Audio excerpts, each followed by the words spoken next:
Come have a seat. Come join us. Pleasure to meet you. All right, ladies and gentlemen, we continue on from one to another one child of pro wrestling to another child of pro wrestling. I think this one's allowed to talk about it more. Yeah, it's a little more open. It's a little more open with her character, I feel like. Grab that microphone. Okay. And welcome to Cheap Heat, Charlotte Flair on the Grantland Network. We're such a pleasure to have you. Well, thanks for having me.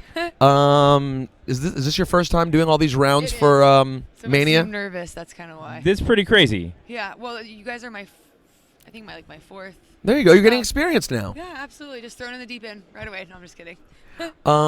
So It's also crazy because like a year or two ago, having like the Divas champion from developmental wouldn't have meant anything, right? And now like everybody here knows who you are. I mean, everybody here is like intimately aware. They've seen all of your matches. Everybody watches NXT. It's like everybody's favorite show, right? Oh, yeah. Yeah. So how is that? Is that like rewarding? Does that? I mean, how does it? It's pretty crazy that you guys have like just have just made this into this huge thing. Well, it's rewarding, and as a whole, I mean, if you talk to any of the NXT, or if you get a chance to talk to the NXT talent, we're just so proud of how far we've come. Like you said, I was supposed to be at Access. I had just really started wrestling at the Access in New York, New Jersey, but there obviously something terrible happened in my family. But last year was my first Access, so being able to go and work Sure. Access and to see where NXT is even like right now compared to last year, especially with the show tonight at the San Jose something or other. University. Oh, is that where it is? It's the I mean, university. it's just crazy. Wow. I mean, I just feel like actually now NXT is like WrestleMania is also our big weekend, not just for main roster. It is for, I want to say, brand talent, because I don't look at us as developmental anymore. Right, of course not. Well, and obviously they don't look at you as that either, or you wouldn't be sitting here talking to us, right? I mean, I wouldn't think so. So you look at it's a year ago now that Paige basically showed up on television out of nowhere, and if you weren't at that point a really hardcore NXT watcher or someone who studied the indies, you might have not known who she was, and now here we are a year later, and she's a totally credible, known star. Does that give you a lot of hope and excitement about where things can go for anyone who's making that transition? Well, yeah, I mean, look who Bray was sitting here, the Shield. They all came from NXT. Mm-hmm. I think people forget that just because they're in Rusev, so much. I mean, the spotlight, and they're all in main event matches on Sunday. But no, I guess I don't really think about it. I mean, we are so proud of Paige, and yeah, she's a 2-time Divas champion, and she's a huge star. But we looked at her as a star at NXT anyways. But I guess, like you said, not the audience that doesn't watch. Well, and I still think NXT. But to show up the day after Mania, right? This huge day, and make this impact. She deserved it. Right. I mean, 100%. So she got full support. Everyone was very excited for her. Oh yeah, absolutely. How could you not be? I mean, you see this child follow her dream, work really hard. If you've ever heard Paige's story, she said that she wasn't like your typical diva. She was the anti-diva, and now look at her. She's the diva. Yeah. So she's killing it. But for me, though, it's more or less like NXT there has been so many opportunities for us that the last year I haven't even thought about the main roster just because so many big things keep happening for us at NXT. Which in and of itself is such a great situation. Yeah. Where you're able to improve and keep working and do all these things, and it's an actual thing It's unto itself. its own entity. Yeah, it's not just like, I'm in developmental. You're doing an awesome show. Like I was on Raw this year because of NXT. Right. Yeah. So I mean, many people would argue, that it's the second most important show in wrestling on television. You know what I mean? I wouldn't disagree with that. It's hard to argue. Higher, Yeah, some would say higher. Exactly. We talked about Paige's background. You took a little bit of a different road to the wrestling career, but at some tell me what was the moment where, I mean, you weren't one of the kids of a wrestler who wanted to be a wrestler Never. from the time they were 12 or whatever. And I'm not shy to even admit that. I mean, I had never, ever, ever thought about wrestling until I was sitting at dinner with me, my little brother, my dad, Johnny Laurinaitis, at the night before the Four Horsemen got inducted to the Hall of Fame in Miami in 2008. Uh-huh. I had graduated from college. I was just personal training in Charlotte. My little brother had been trying to break into the business for like 5 or 6 years. And I didn't have a whole lot going on, and Laurinaitis was like, well, give it a go. And my dad's just like kind of looking at me, and then my brother's like, yeah, you got to do this, you got to do this. And like my little brother was my best friend. He had lived with me on and off for those 2 years prior to that, and I was like, well, I've got nothing else going on. Sure, I'll give it a go. And I don't mean to sound so like I had no idea the opportunity that was about to, or the doors that were about to open for me. But I will say this, I started 3 months after that night, and before I went there, my dad goes, you can't embarrass me. Don't half-ass it. And if you're going to do something, only do it because you want to be the best. So, I mean, I knew going in that I was going to work hard, but I had no idea. I mean, how I feel at WrestleMania today is not how I felt 4 years ago. Yeah. It's completely different. But in some ways, that's even more. I mean, there's something super impressive about that because you didn't have this lifelong drive that was leading you here, and then at some point there's a moment. I'm sure the first year, I'm sure it was really rough, like a huge was learning rough. curve. But when is the moment where you realize like, oh wait, I'm really good at this? Like when like people are looking at you and saying like, this could be like a legendary wrestler. Well, I kind of wondered, being a part of NXT, why I never wanted to be a wrestler, because I love it so much now. Here's the thing. When you grow up with someone who means so much to a certain business and had excelled, I think as a kid, you're like, well, why would I want to do that? My dad's the best. Like, you could never match up, and maybe subconsciously I always thought that. So, but now that's really what everyone's like, well, how, you have every single tool at developmental. I was working with all these amazing independent girls that, brought my level of work up. And I was so tired of when I first started, I had no idea the culture that followed, and critiqued you as talent. Everyone's like, oh, you're just Ric Flair's daughter. Yeah, no, I'm one of the best athletes you have here. Yeah. So, and I not know wrestling, but just give me a chance. Right, because you knew you were an athlete. I was an athlete. Like, just give me a chance to figure it out, understand character development, and that's when the first year was tough, and then I started to get more comfortable. You have to understand what you're doing in there. Yeah. That's what was hard. After I did that, then it was. What about this is always what comes back to for me, because I'm such a bitch myself. The pain, the things that are just inherently painful, that are different than other forms of athleticism, right? Like, Don't get me wrong, there's pain in all sorts, in all forms of it. But in terms of like actually doing things that hurt on a day-to-day basis, how did you adjust to that part? I mean, was there an adjustment, or were you just a tough ass to start out with and didn't really think about it? I think it's different for everyone, to be honest. It's not, I can't say you're in pain every single day. Like, yeah, sometimes you're a little more sore, stiff, but it's because you love it. I mean, because I played in sports, there's always some kind of ailment: your ankle, your knee, your shoulder, your elbow. I don't know. For us, it's more of I think the hardest part of what we do is the traveling, the hours, being away from your family. Like, I don't think it's necessarily like the bumps in the ring. Like, yeah, my dad was telling someone last night, he gets, a little heated when someone's like, oh, it's sports entertainment. And he goes, hey, you want me to hit you in the head with this chair? Like, he was talking about Rusev and Cena last week on Raw, and they were like, yeah, everyone is watching this probably thinking scripted. And he was like, no, Cena got his butt kicked and his body probably hurts. Like, that's what. Sure. But, I mean, you do it because you love it. And you get used to anything. See, but the thing for me, I know, but the thing is, I hate being away from my wife. I've been traveling nonstop recently. It's very difficult. But I power through. Exactly. I watch the WWE Network, But followed by X videos, depending on he the got night. slapped one time by Velvet Sky and has never gotten over That's it. the thing. I think that's the disconnect. I took one slap, and I honestly was like, all right. I told her to really give it the full thing, and then afterwards I was like, this is terrible. I'm never doing this again. So I'm just always amazed that you guys, as athletes, it's just something you're accustomed to. Like, there are very basic bumps in pro wrestling that I find impossible. To me, when I watch someone get clotheslined out of a ring, don't understand it. Don't understand You're how not supposed to. Well, I'm glad, and I still don't. Even watching the with a magic. magnifying glass, I don't get it. But that's the magic. It's good that people. I mean, that's a good thing. All right, fine. You don't have to It's show the me. magic. Fine, you don't have to show me how to clothesline out of a ring. Then I won't. I'm not even going to make you do that. You can come tonight and watch us do it to each other. Are you excited about tonight? Oh, I'm very excited. I'm facing Sasha Banks in the semi-main event, so I'm super pumped. It's crazy. I mean, yeah. I mean, I just love that that's a semi-main event, and it deserves. I know. It I'm so deserves to proud. be. I've It been deserves saying to it be. all day. I'm like, yep, we're the semi-main. Like, But man, to hear people, I mean, just the fans that we run into, like that's like, I mean, they're like that feud has people as excited as like half the stuff on the main roster. You know, I mean, it's a really cool spot that you guys are in.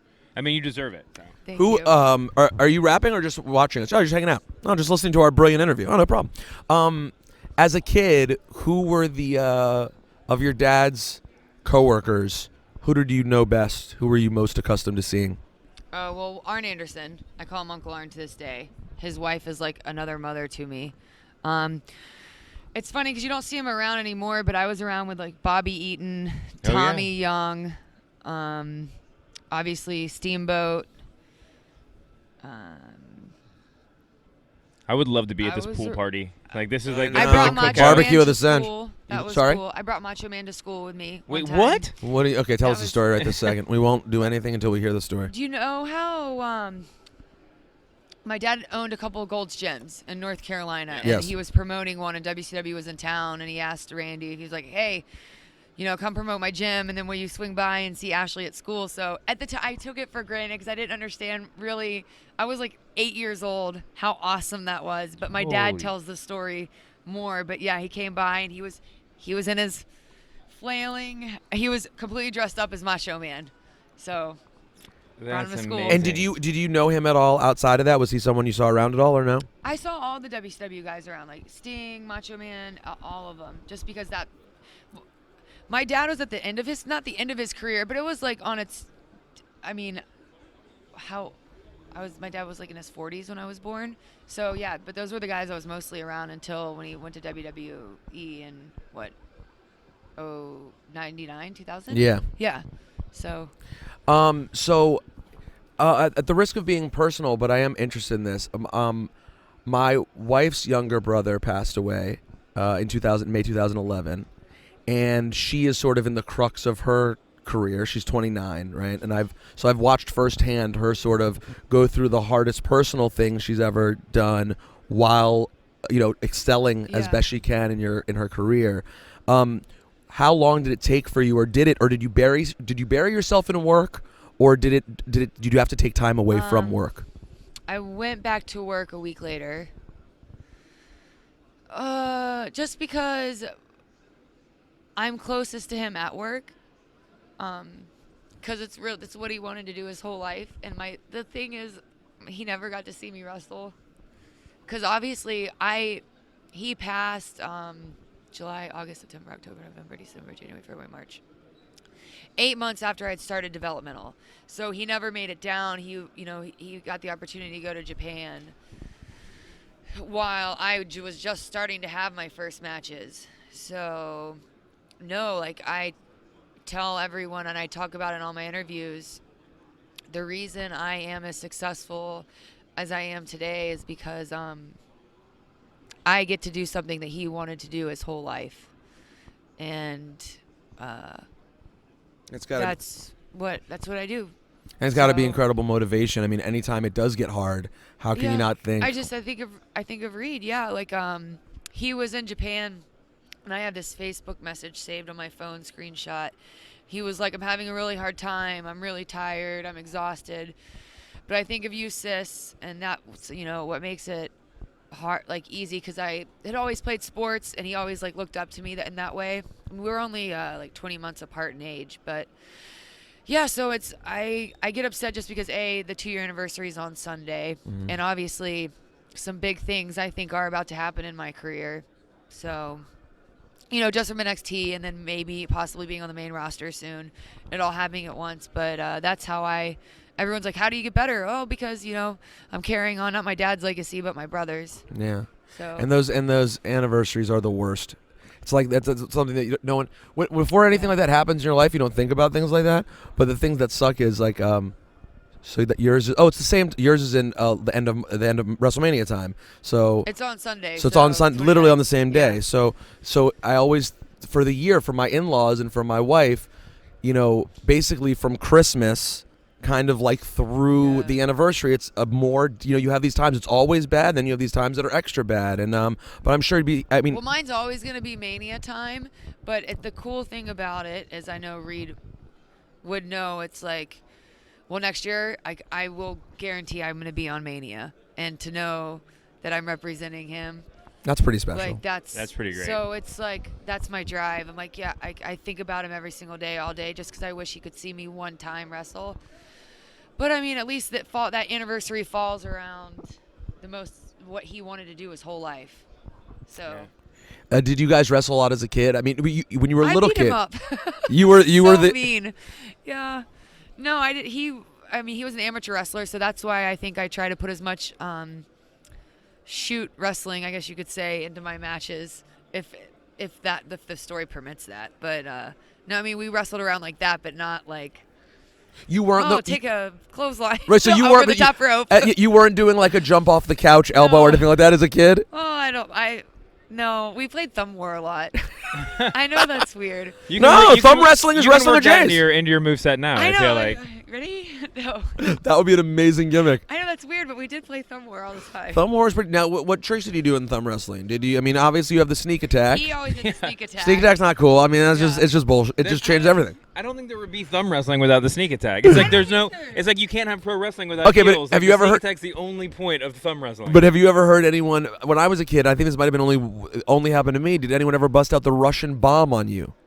The Russian bomb. Here, it's gonna be offensive. No, it's not. So you're thumb wrestling. Blah blah. 1, 2, 3, 4. Come on. 1, 2, 3, 4. You didn't do that? I'm waiting on it. I'm trying to make sure. She's scared of the Russian. You know how to do this? No, you know how to start. Do you always start with 1, 2, 3, 4? I declare thumb war. Yeah. Okay. 1, 2. You're not doing it with me. 1, 2, 3, 4. I declare a thumb war. So then you're wrestling, blah blah blah. And this is sneak attack. I'm not going to do it. Sneak attacks with the pointer. But this one kid would just do this. Russian bomb and take his other hand down. Awesome. I'm like, just use the other hand and smack it. And then pin you with it. It changes the game entirely. If it has a name, it's legit. Exactly. If you can say the name, it means something. There's a lot of pro wrestling and thumb wrestling parallels. I never really realized it. This is what you didn't think that you were preparing your whole life to be what you are. And who are you? Talking about Russian bombs. Radio show. What girls and guys. I guess Divas popped to my mind first. I'm very interested in the Divas division, but what girls and guys are you who are on the main roster? Are you closest with and look most forward to getting to have more experiences with as time goes on? I'm extremely close to Natalia. I'm close to Emma. The thing about it is when you're in NXT and you're on the main roster, you don't get to talk as much because you're both so busy. Yeah. But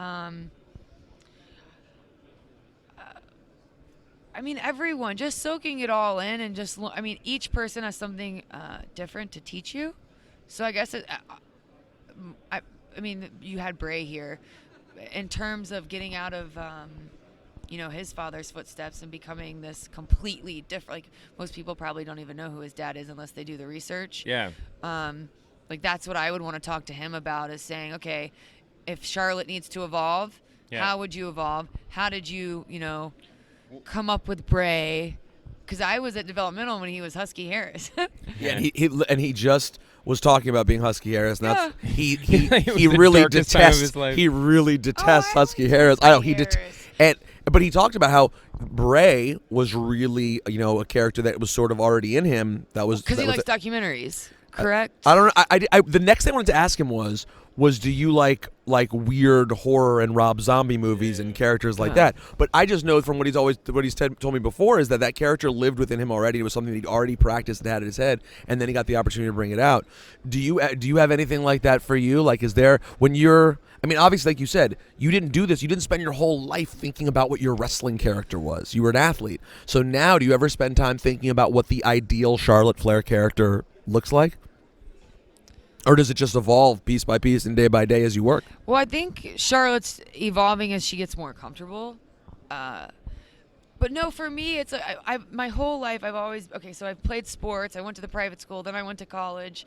Rick's daughter, I've always felt like people have already had this perception of who I should be, what I should be, and obviously I want to stand for a strong, independent, intellectual woman. but there's like a part of me that's not nerdy, but like I'd want to be something like completely different. Okay, this is like my husband Bram. He's not this screaming, psycho in real life, but he loves music, and Bram comes out in him when he works. So I feel like for me, if I can just tap into something that no one knows about that I hide, would be really cool. But I'd want it to be like completely different, not this like tall blonde that comes out like, I don't know, something like dark and just different. Maybe something that's in you that you haven't even tapped into completely yet. No, I mean, it's there. I just wouldn't, it would be too, like you can't give everyone a piece right at once. No. But then it's also too, it's like, well, once you do this, you can't go back. So it would definitely have to be like Sting. You know how he went from blonde Sting to dark Sting? Yeah. I wouldn't want to go from Charlotte to not talking but Sure. Something different. Something different one day. That awkward in between period where your hair's growing out is not fun for anybody. So. Well, I did have ombre once. That was a terrible idea. No, but yeah, something where it's like What's something about your dad that you think would surprise people? We know so much about him. If you're a huge wrestling fan and you watch him, you think we know a lot. You think you know a lot at least. He likes Sex in the City, the show. Really? The Nate watches Sex in the City. I mean, if his girlfriend has it on or something, he won't complain. No, he likes the Samantha character. Oh yeah, he's totally a Samantha. Absolutely right. Well, listen, Sex in the City is the 4 horsemen of Jays. That is. When you think about it, it's the 4 horsewomen. Everyone knows he's super emotional. Yes.